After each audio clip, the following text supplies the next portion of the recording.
আর এবার একটু বাঁকুড়ার সোনামুখীর দিকে আমরা নজর রাখবো, তার কারণ এক আইসিডিএস কেন্দ্রে কলের জল পড়ছে না। 1 মাস ধরে, 1-2 দিনের সমস্যা নয়, 1 মাস ধরে কলে জল পড়ছে না। ফলে কি হয়, মাঝে মধ্যেই রান্না বন্ধ হয়ে যায় আর শিশুদের এভাবেই বাড়ি ফিরে যেতে হয়। কিন্তু কেন এরকম পরিস্থিতি তৈরি হবে তা তো জানবো, তার আগে দেখি কি অভিযোগ। আমাদের জলের সমস্যা খুব। জল কল খারাপ হয়ে গেছে, দিচ্ছে না কল। এই তো সেন্টারে কল খারাপ হয়ে গেছে, দিচ্ছে না জল। বয়ে এনে খিচুড়ি করছে, কোনোদিন খিচুড়ি হচ্ছেও না। বয়স্ক মানুষ দিতে পারছে না, আনতে পারছে না। জল খারাপ হয়ে গেছে, 1 মাস ধরে জল নেই। খাবার করছে, বাড়ির থেকে জল আনছে, খুব কষ্ট হচ্ছে। বাচ্চাদের খাবারও কষ্ট হচ্ছে, গলা লেগে গেলে ধরো ক্ষতি হবে বাচ্চাদের। 1 মাস খারাপ হয়ে গেছে, কিন্তু অভিযোগ করেছে পঞ্চায়েতে, কলের কোনো সুবিধা দিচ্ছে না।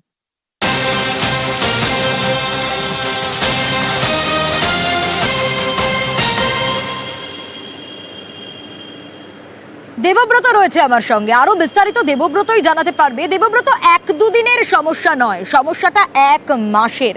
পঞ্চায়েতেও জানানো হয়েছিল, তারপরেও কেন সুরাহা পাওয়া গেল না এতগুলো দিন ধরে? কেন শিশুদের এভাবে রান্না হয় না, খালি হাতেই ফিরে যেতে হয়? একদমই দেখো, অজুহাত দেখাতে শুরু করেছে কিন্তু পঞ্চায়েত প্রধান। কারণ তিনি বলছে বিষয়টি তার জানা ছিল না, 2 দিন আগে তার কাছে নাকি অভিযোগ এসেছে, তড়িঘড়ি সেই সমস্যার সমাধান করবে। এখানে প্রশ্ন, কারণ যে পঞ্চায়েত রয়েছে সোনামুখী ব্লকের পূর্ব নবাসন গ্রাম পঞ্চায়েত, বিজেপি পরিচালিত, এই পঞ্চায়েতের মাত্র 500 মিটার দূরেই কিন্তু এই আইসিডিএস কেন্দ্র। 1 মাস আগে যে একমাত্র পানীয় জলের কল সেটি নষ্ট হয়ে যায়। স্বাভাবিকভাবেই যে আইসিডিএস কেন্দ্রের ম্যাডাম রয়েছে তিনি পঞ্চায়েতে জানিয়েছিলেন, তিনি পঞ্চায়েতে লিখিতভাবে জানিয়েছেন তার জলের কল নষ্ট হয়ে গেছে, ঠিক করে দেওয়ার জন্য। তার সত্ত্বেও ঠিক করা হয়নি। চরম সমস্যায় রয়েছে ছোট ছোট বাচ্চা ছেলেমেয়েরা এবং অভিভাবকরা। যেমন আইসিডিএস এর যে কর্মী রয়েছে তিনি জানাচ্ছেন, লোকের বাড়ি থেকে জল এনে তারপর রান্না করতে হয়, মাঝে মধ্যে রান্নার কাজ বন্ধ হয়ে যায়, এমনও অভিযোগ করছে অভিভাবকরা। তারা জানাচ্ছেন জলের জন্য রান্না বন্ধ থাকে, স্বাভাবিক খাবার পায় না শিশুরা। অন্যদিকে অভিভাবকরা আরো অভিযোগ করছে যে যেহেতু জলের কল নেই, হঠাৎ করে খাবার খেতে খেতে শিশুদের গলায় লাগলে তার দায় কে নেবে, বড় দুর্ঘটনা ঘটতে পারে। এরপরেও কিন্তু স্থানীয় পঞ্চায়েত তাদের দিকে মুখ ফিরে তাকাচ্ছে না।